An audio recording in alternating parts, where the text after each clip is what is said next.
Hi, welcome back to my channel. My name is Allie. I'm here to talk about all the books that I read in September. I read 10 books in September. I did read one book on October 1st, but what is October 1st if not September 31st? So I'm putting it in this wrap up and in my September stats. I hope that's okay. I'm gonna go from my lowest rated to highest rated so we can end on a fabulous note. One of my favorite books of the year. Not really a surprise because I've talked about her like 4 times the past week. Anyway, starting off with How to Survive a Horror Story. I gave this a 2-star. I remember like really almost being frustrated with this. I think the only thing that stopped the frustration was the video that I made. That was kind of fun. I did a full spoiler. I don't like to do that. I go into too much detail. The video was like an hour long. You don't even want to know how much footage I had, but I will say it made it so much more fun, and the fact that I knew I was going to be discussing it with Gabby and Ashley, that made it even more fun. I will link the live show discussion down below if you want to check it out. It was very fun. So it's weird that like this is a 2-star, one of my lowest rated books of the entire year, but like I have such fond memories of it. I feel like that's been the case this year. Every time I have like a pretty low star, I'm like, oh, what a time. This is one of a couple books this month where I would argue with like what the genre is, because technically this is classified as horror, but I would say it's mystery for sure. There is some blood and gore, but like I guess the reason it's horror is because people die in pretty like bloody but goofy ways, but it's the kind of story where people get like killed off one by one. Basically, this famous author dies and he invites a bunch of other authors and some rando to the reading of his will, and almost every single one of them is confused as to why they are there, because they either had a very weird relationship with the author, a bad one, or a non-existent one. And shortly after they get there, the manager of the house, Gia, this icon, this queen, reveals that the actual will is that they're all gonna play a game. And what does it say in the back of the book? They have to solve a riddle and progress to the next room. There are 7 rooms. If they don't, the manor will take one of them for itself. It says, like any true horror story, not a horror story, but okay, the house is still very hungry. I really liked the beginning when we got all of the players and we were seeing them interact with each other. We also got every single point of view, which I personally liked because you got to see how someone saw themselves versus how they saw other people. And like 2 characters would look at the same person and it would be a totally different opinion that they had of them. I like that kind of thing. And it's weird, lately I've just been loving the group dynamic, like even in Gideon. But the thing that woke me up to this was the compound. I liked seeing the interactions of everyone and that like group psychology kind of thing. But as soon as this became like a riddle story where they'd have to go into each room and figure the shit out, I was not interested. It just became such a formula. It's like, okay, go to the next room, do all this overly convoluted shit to get a riddle when it's very clear to the audience, aka us, like who the riddle's about and what the answer is. So it also felt repetitive in that way because things were being revealed to us through each character's POV, but then it would have to be like revealed to the other characters, which sometimes can be fun in a book, but the way that they were doing it wasn't that great because the characters were so fucking stupid. Okay, Allie, calm down. I do like how this ending is somewhat ambiguous. I appreciate that the author left it like that and didn't like hit us over the head with something, which I was totally expecting them to do. So I will give the author props for that. And this is the author's debut, so you'll only get better, right? I'll check out her other stuff for sure. This was definitely the outlier. Everything else is 3.5 stars and up. So I gave 3.5 stars to Bitter by Akwaeke Emezi. This is the prequel to Pet. I think in my vlog I said it was like the follow-up, but I just meant like it was published after Pet. This main character's name is Jam, and this is her mom. We follow her mom, we see her dad, we see, there's a horrible character in Pet, and we see this person as like a teenager in this book, and like, was that necessary? I don't know. In this universe, art can come to life, and also there are these like monstrous angels that deal with really shitty evil people IRL. There's a parrot right outside. Let me get a picture. Hi, buddy.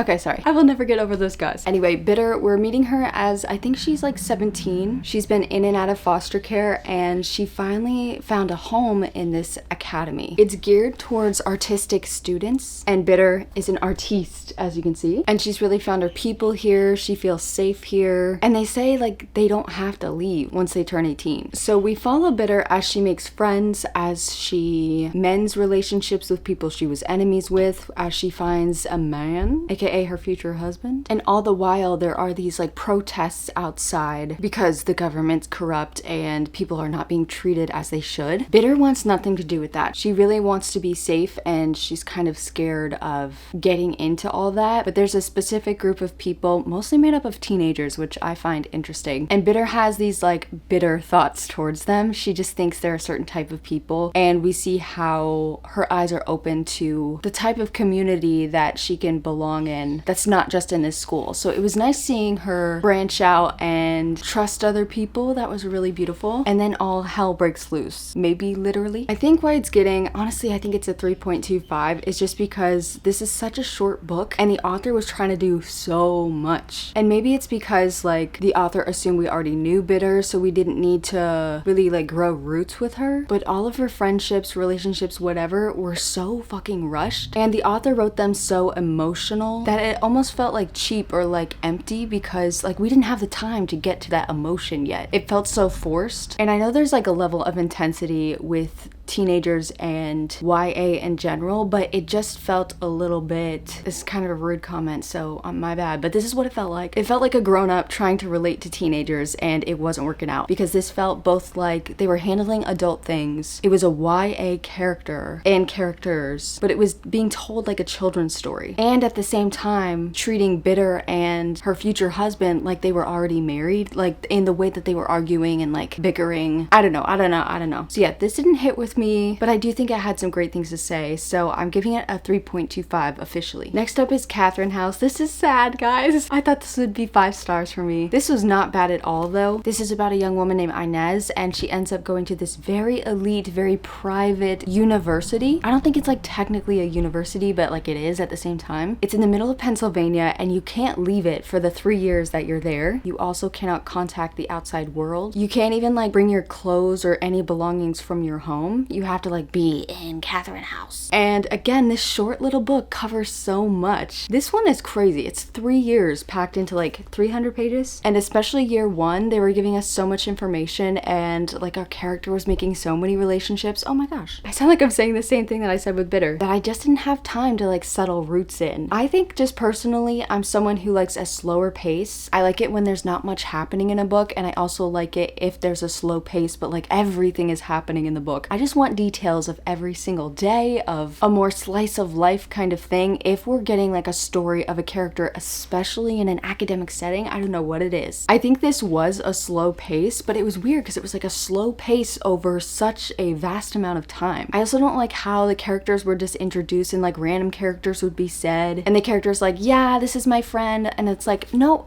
we just met this person, what are you doing? So I think that was just my biggest peeve of the book, but clearly that's just a very personal preference. I think the story itself and the atmosphere, oh, that was probably the best thing about this, was so good and creepy. And I think that's why I'm extra disappointed, just because like there's so much in here that I loved. I really liked our main character Inez as well. And this is another one where like this is technically general fiction, but I would say it's one of those horror books that aren't like technically horror, but it's fucked up what's going on here. And it was so weird and creepy, and they didn't quite explain it at the end. Even the main character is like, I really don't know what's going on. It's like, girl, me too. And I really do love that, honestly. And the school itself, I just...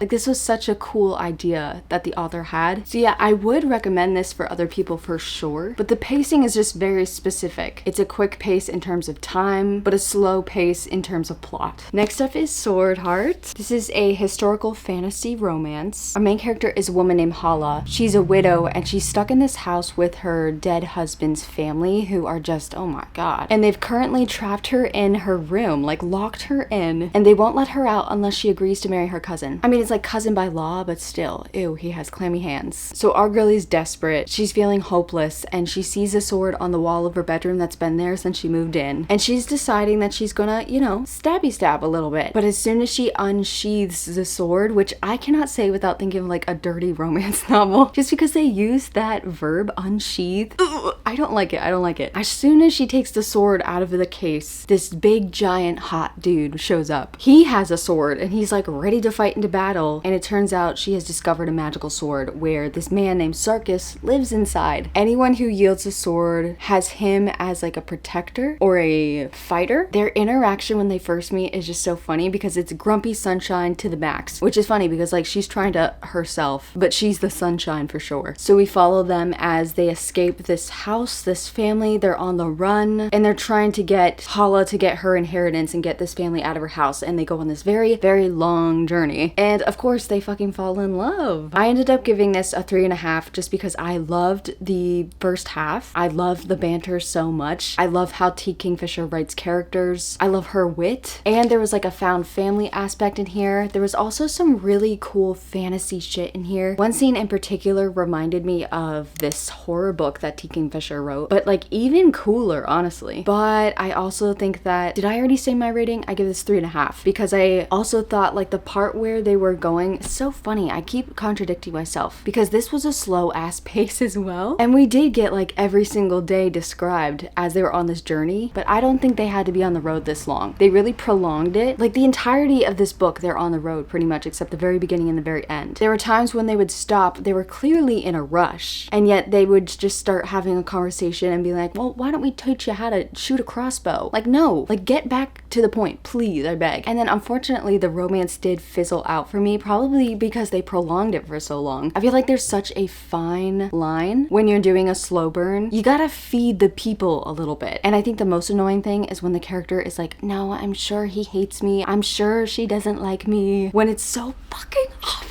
I get that that is a thought that you would have in real life, but also like, please be delusional, people. So yeah, sadly, a little disappointing, but I had so much fun and it is 3.5. I would say that this is definitely worth the read. And the next book is coming out next year, I think. I will be reading it and I can't wait to read Paladin's Grace. I think that's a whole series as well. The Paladins were mentioned in here. It's like a whole world. And I do like that. I like when you get hints of things in other books, and also when books are like set in the same universe. Sometimes it gets a little too much if that goes on for so many books, but I love it. I'm filming this at the end because I completely forgot about this and inserting it where it's supposed to be, but I gave Guillotine, I guess, 4 stars. Right before I finished this book, I got really awful news, and so I am having a hard time, like, I finished the book like right away, I think just to distract myself, but honestly it was almost amusing, like the subject matter I was reading after the news that I had gotten, and so that's kind of marring my memory of this book. And even just looking at it, I would like to actually put it face down, but let's put it on screen. It's actually a better image. So I'm sorry if this review is not great, but I'm ready to be done with this book for reasons not related to the book at all. This is a book about a girl. She's an aspiring fashion, what's it called? Fashion maker? That's not right. Designer. And she will do anything. She's an ambitious girly to get her foot in the door as soon as possible. She's clearly a hard worker, but like she doesn't want to wait 5 years being an unpaid intern to get where she wants to get. She wants to get there right away because she does feel like she's talented and she needs the money. So at one point before the book takes place, this is a very short book, it's a novella, this guy at a bar had like spanked her ass or did something completely inappropriate and rude and gross, but she realized it's the son of a famous fashion designer that she would die to work with, and so she fake dates him essentially. Like he doesn't know it's fake, but she goes out with him, she butters him up, she acts like the perfect wannabe trad wife so that she can get in with his family. He ends up taking her for an Easter vacation to this private island that they have. When she gets there, she's immediately given an NDA, and it's like the most wild NDA ever. She can't have her phone, she can't wear the color pink, she's also not allowed to talk to the staff who is all wearing pink. So she gets there, she's dealing with the scummiest people on earth, and it's crazy how like we all knew they would be scummy, but these people are truly fucking evil and horrible, and there was kind of a twist about how just horrible they are, and I really appreciated that because, well, that was a weird thing to say, but I liked how the author gave us a surprise in a book so short. It does say in the synopsis that the staff kind of rises up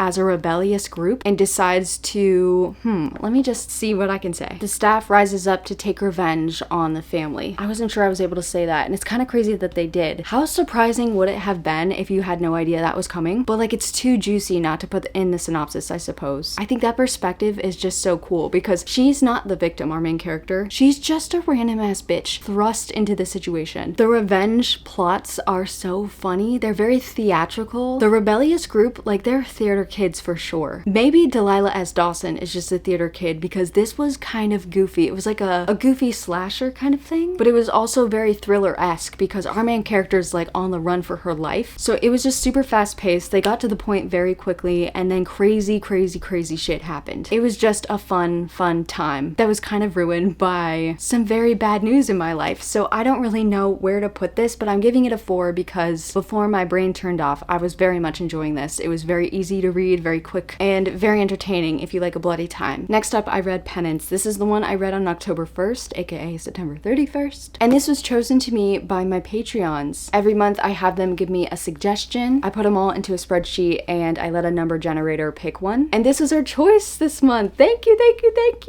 I love doing this because like I've never heard of this book in my life. Penance by Eliza Clark. This is the author of Boy Parts, which I do have somewhere. This is a book about a book, and the actual book is the book. It starts off talking about this book within the book as a book. And I literally had to Google, like, wait a minute, is this a real thing that happened? And I think when an author bamboozles me like that, on page 1, claps for them.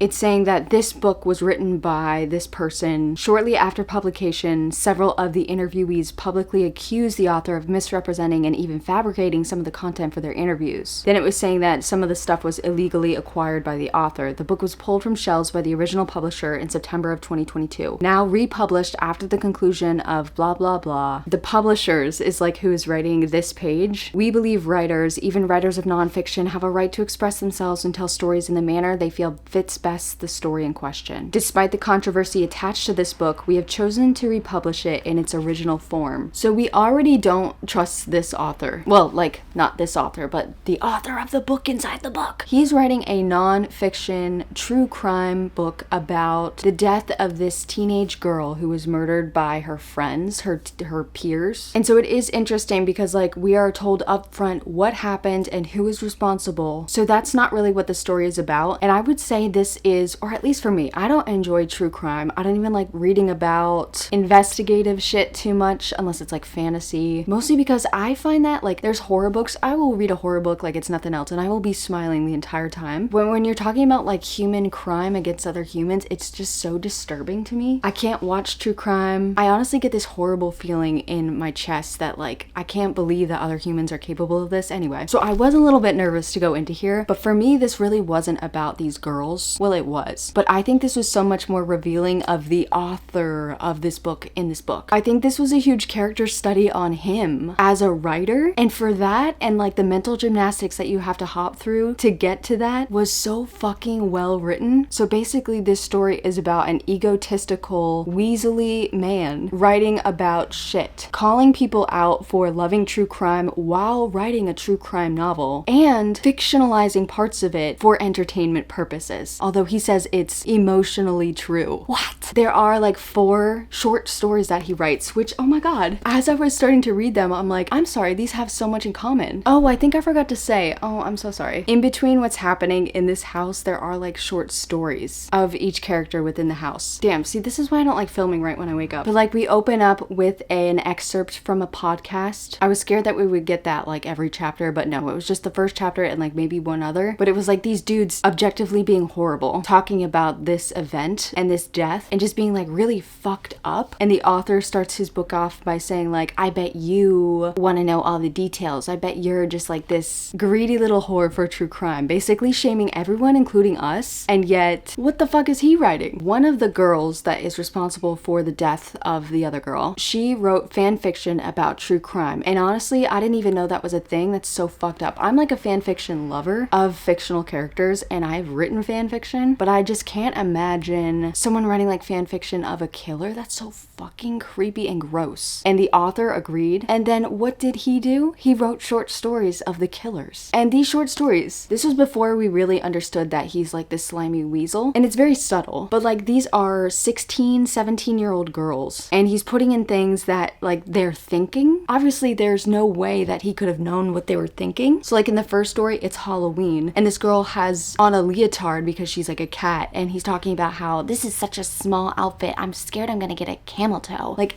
oh, this is a grown man who wrote that about a teenage girl. And he did that for every single short story, just like put thoughts in these characters' minds. And obviously, like, these characters aren't great. They're killers, most of them. But like, dude, what the fuck are you doing? He also goes into great detail about things that aren't really important. And I loved it. We got to hear about the town. We got to hear about like the folk tales within this town, the history of it, and even like unimportant characters talking about other people in their life and going into their stories. It was just so meandering, and I just thought this was funny. And there's just little comments that just paint this author dude as this little rat man. In the beginning of the book, he's talking about how his other books flopped, and he's like, apparently I talk too much about myself. And that was the first time we're like, okay, I'm gonna keep an eye out for that. And then other characters that he would interview during like the actual nonfiction parts of it, they would say something rude to him, like, I think you're an asshole and I want you to put that in the book. And he does. Oh my god, there was this really like ignorant thing he said that he didn't even realize was ignorant, but it got in the book. He's talking to a teacher of these students, and she's a person of color, and she's talking about that at one point she would say that she was Italian just so she wouldn't have to answer questions. And he just, oh my god. He makes it all about himself. He's like, well, I find this interesting because I am Italian, and I would say that I was mistreated as a child and as an Italian person. And like the teacher's like, yeah, I don't think that's the same thing. And he's like, yeah, it kind of is. But he says it's like not told as satire. He's like dead ass serious. And then I think he makes a comment like, I think she ended up agreeing with me. I don't think she did. I think she wanted him to shut up. But oh my god, I love how this was written. This is a big fat joke, but also like such a serious topic. And the actual story of the murders and these girls. And you go into like their childhood and their parents, the victims' parents, all of this bullying shit. It was really sad and unfortunate, but I just loved how this author portrayed everything. Something at the end did piss me off though, because they just like pointed out that this was funny and ironic and dumb of him and fucked up of him. I hate it when they point shit out. Like just let it be. Like let me laugh about it. Let me feel smart. And I thought it was such like a wink to the reader what this author was doing, but then it was like, okay, well, why did you have to make it so obvious? Or like, I think it came across perfectly without you having to literally say those words. Anyway, probably one of the most interestingly told books that I read this month and in a while. So that was cool because like I had never even heard of this. I'm so happy. I finally read Dungeon Crawler Carl, and it was just as fun as everyone says. This is a story about a man named Carl. He lives in the very real world, and one night he goes outside and every single person who was in a building, a car, something with a roof on it, they were just smushed into like dust. Carl immediately sees like writing in his eyes, like text, and it's saying that like these aliens have invaded, but that there's going to be some competition. So if you could go towards the nearest passageway, you will enter into the dungeon, or you could stay out on Earth and try to survive off literally nothing that is left. Carl ends up going, and he goes with his cat, who is Princess Donut, my fave character, Obvi. And it turns out that these aliens go to these planets, take all of their resources, and then they have like a reality show. So all of the galaxies are watching these humans, or whatever planet they're invading, get through different rooms and doors and challenges. There are like interviews if they get popular. They get sponsors if they're popular. It was just so bizarre and so fun. It was very much like a video game. Like in his eyes, he could like choose different things. Or if he had a question, he could just look at something and be like, what's that? And it will have like a little response.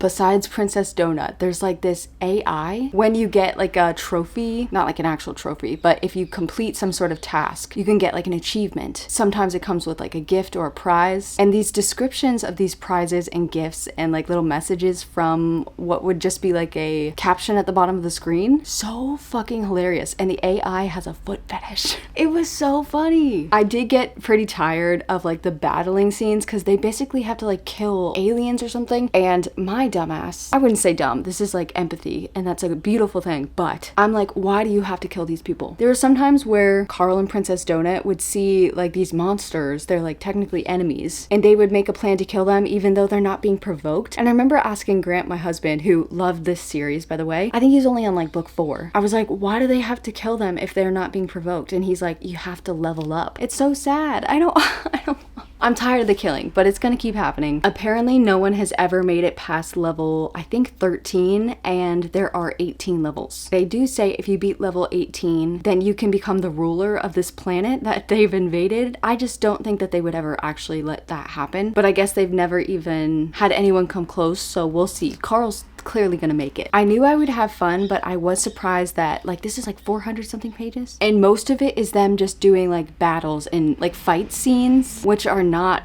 for me. But everything in between I loved. I liked the pacing, I loved the conversations between the characters. There was sort of a found family element. I like the creativity of this game, of this show, and Princess Donut and the AI.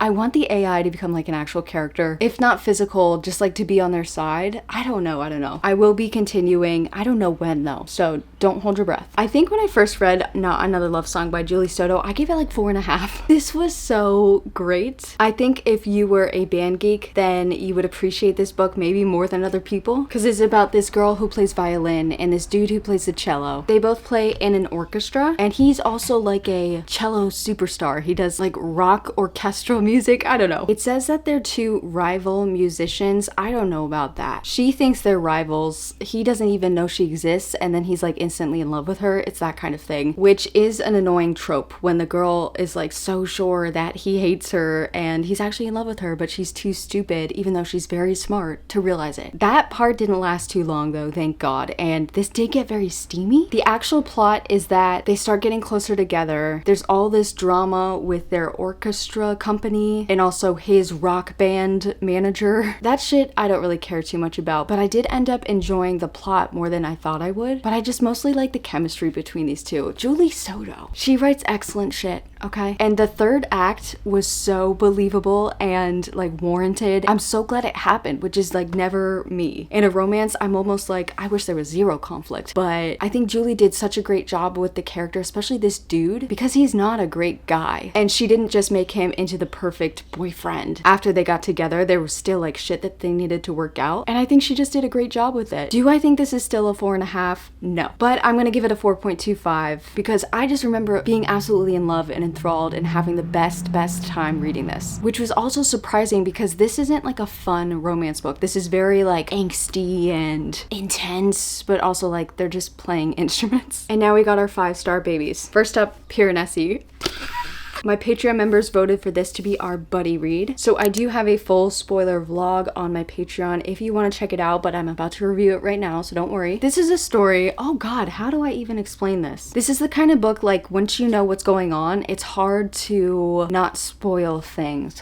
How did they do it on here? Okay. Our main character's name is Piranesi. Let's start there. He is in this house, and the house has endless rooms. There are statues everywhere. Birds can come in. There are a lot of birds in this book. It's very cute. And then at the bottom level of the house, there are also like oceans going out of control, and sometimes there's a flood, sometimes the waters get like unmanageable and scary. But Piranesi loves this house. He takes good care of it. He eats by fishing in the oceans in the house, and he makes friends with all the skeletons and dead people in the house, and also the statues. Like when he wants comfort, he will literally go up to a statue and hug it.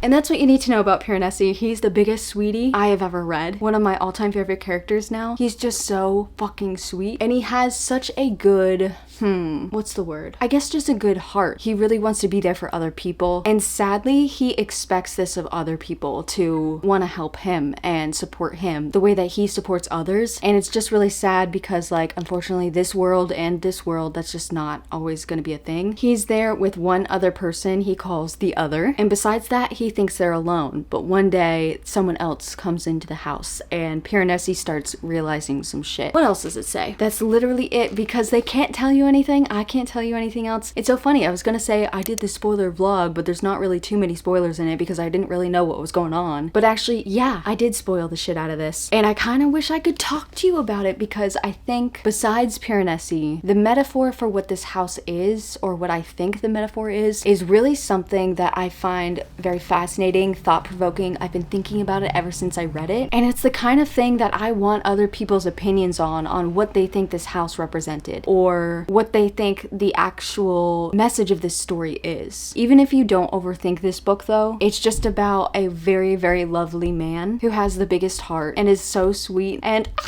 Something very specific I liked about Piranesi is that he is like a documenter. He's an archivist almost. He keeps a meticulous journal with very specific entry titles, and those were like the titles of the chapter. Let me give you an example. The first chapter is called When the Moon Rose in the Third Northern Hall, I Went to the Ninth Vestibule. He also marks time differently. He marks it by like great events. So like in the beginning of this book, an albatross comes to him in the house and he's never seen one. And so that becomes the year of the albatross. Actually, no, it's the year the albatross came to the southwestern halls. He's very specific. He's mapped out as much as he can about this house, but it is like never ending. And he's just a studier. He likes studying the wave patterns, the directions. I love him so much. And I guess that's all I can say. I really would like to chit chat about this though. So if you have spoilery things to say, make sure to put spoiler so that other people know that you're spoiling shit, okay? Next up is Sunburn. Ooh. This was, thank God, a 5-star prediction that I actually rated 5 stars. Actually, Piranesi was as well. And actually Gideon was as well. This takes place in the 90s in Ireland, and the back of the book makes it sound like it takes place the summer after high school. But we actually follow our main character Lucy from like 14 to like 20 something. I didn't realize that we covered so much time, and I think the author did such a great job with it. And didn't I just say earlier, I don't like it in short books when they cover so much time. I guess there are just exceptions to every rule, and Miss Chloe Michelle Howarth, you're my exception, bitch. Respectfully. I underlined so much shit in here. Oh, let me tell you what this is about. Okay, so Lucy realizes at the start of this book that she is obsessed with her friend Susanna, and this obsession turns into the most soul-crushing crush. It was like burning her alive how much she was in love with her friend. And then you do see some of their relationship, and because they live in the 90s in this very small religious town, you see how that stifles their relationship and one of the characters specifically. I love how it says on the back of the book, Lucy's friendship with Susanna escalates. It is both the best and worst thing that's ever happened to Lucy.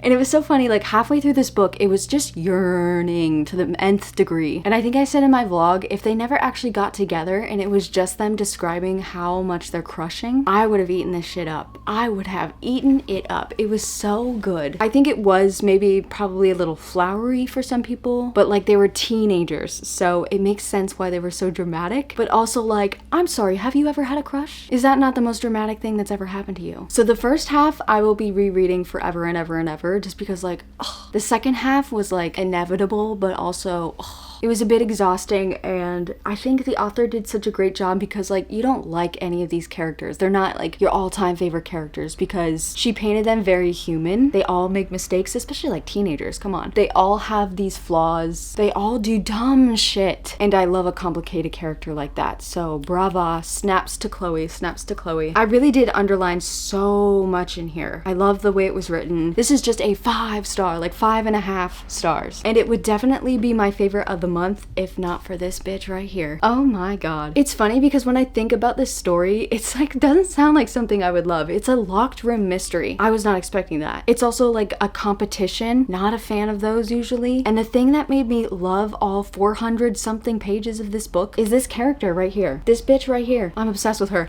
I'm obsessed with her. She made every single page of this book so wonderful. And it's gonna be weird because the next book is from an entirely different point of view. So like, what?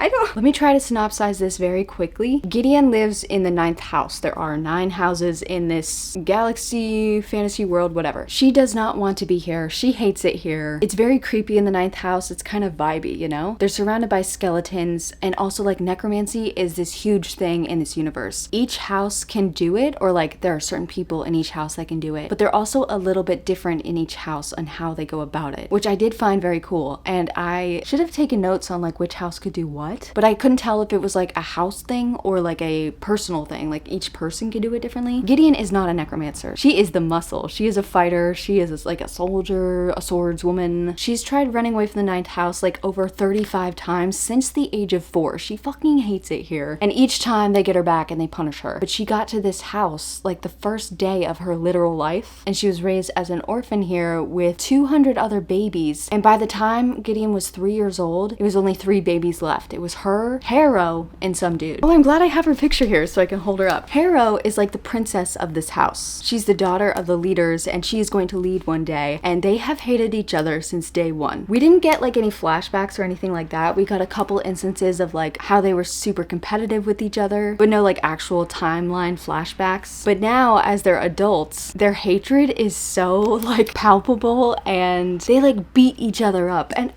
I'm so sure that they're in love. This is not a romance though. I feel like I talk about it like it's a romance. It's not a romance at all. But within the first couple chapters, Harrow steps on her neck. Okay, is that not romance? I'm sorry. Anyway, Harrow enlists Gideon to be her bodyguard during this competition. All of the like princes and princesses, I'm just gonna use that phrase because it's easier for me to conceptualize. They go to the first house because they are potential leaders of the entire nation, blah, blah, blah. I wasn't too caught up in all the details about the actual world building, just gonna be honest. So it is kind of giving like a Hunger Games situation, except for there's not like clear challenges. There's like one challenge and it's very vague and they don't even get a direction or like what the challenge is. They kind of have to figure it out. But there are different rooms where they have to almost solve a riddle and move on to other rooms. So, oh my gosh, this book is like everywhere this month for me. That's something that I didn't think I would enjoy, but I did find it fascinating because they were talking a lot about necromancy and like the different ways in which that is described in this book. But like Harrow, when she's doing her necromancy magic shit, she has to bleed for it and she'll like start sweating blood. It'll start like dripping down her face and she'll smile and there's like blood in her teeth. I don't know what it is about like the grittiness of this book, like just in the descriptions. Also, oh my god, they're in the first house, they're staying at this castle pretty much, and it's sort of decrepit and dying and crumbling. I don't know why I just said the same thing 3 times, but I think the author did a phenomenal job with the atmosphere and the setting. I could picture this place so clearly by the descriptions, and I almost wanted to map it out because it was being described as like this really mysterious sort of castle. I thought that was so cool. And again, it's another thing I'm nervous to move on with because they're not gonna be here in the second book, I don't think. I mean, maybe. But I do think that's why I enjoyed this so much, because it was like a very particular setting and we weren't moving too much around. I thought they would be like traveling to different planets left and right and I was gonna be a little bit overwhelmed, but I liked having everyone grouped all up in this place. And the group, they meet and befriend and also make enemies of the different people in the different houses. Each person gets like a leader, like a prince or princess, and a bodyguard. So you also see that sort of camaraderie between just like the bodyguards. Again, they're not called bodyguards, they're called cavaliers. And you see how the people interact that are necromancers and mixing. You learn who everyone is. I did have to flip back and forth quite a bit just to remember like which character's in which house, because they also use like their first and last name together or separately, and I had to be like, wait, who the heck is Palamedes? And I do think that would have been confusing via audiobook, unless you had like a printout or even an ebook. I guess you can like bookmark, but it's just so much easier to like flip with your thumb, you know? I just literally kept my thumb on this page and read like this. I will say the ending had a very long action scene, even multiple scenes. I am not an action reader. I wish I could actually just watch this instead, just because the things that they were doing were so fantastical and it was very creatively done, like with the necromancy stuff. It's just so cool. But that kind of scene, like an action thing, I would much rather see visually. I get a little bit bored reading it, especially this was a long one. Maybe it wasn't that long and it just felt like it was never ending. Even then, 5 stars, 6 stars. Love this character. She was just so crass. She said things like, that's what she said. She was very sassy. She didn't hold back, but at the same time, she had such a good heart. I think Piranesi and Gideon would be friends. I think Piranesi would be pissed at how like easily Gideon could slash someone in half, but like they would be there for each other. And honestly, look at that. They look good together. I think they're besties in another universe. I waxed poetic about Gideon a little bit more in my quarter 3 update. I think that's gonna end up being a better review than this one. I'm just like gushing. I'm getting hot and this video is going on for too long, but I fucking love this book. I love Gideon most of all though. I would just like to make that clear. Hey babe. And for those of you that have read this series, if you liked Gideon the most out of everything about this book, how was it going into another POV? I need to know. I'm scared, but I'm gonna be reading it. All right, that's it. Those are the books I read. I talked for way too long. I do like yapping about my my books, but sometimes it gets to the point where I almost feel like my thoughts have like untethered so much for me that I can't like rein it in and I'm not making sense. And then I realize that I'm not even like completing my sentences. But I think you can understand. It's fun to talk about books, okay? That's why we're here. Anyway, thank you for watching. Please give me all and any opinions of these books, whether you agreed with me or not. I know a lot of you probably didn't agree with me on this because it's my most disliked video I've ever gotten so far. But no one like commented arguing with me, which I guess is for the best, but you can argue with me if you want, okay? Anyway, good luck to you in October for your reading. Good luck to me. I hope we read some spooky ass shit. I'll see you later. Goodbye.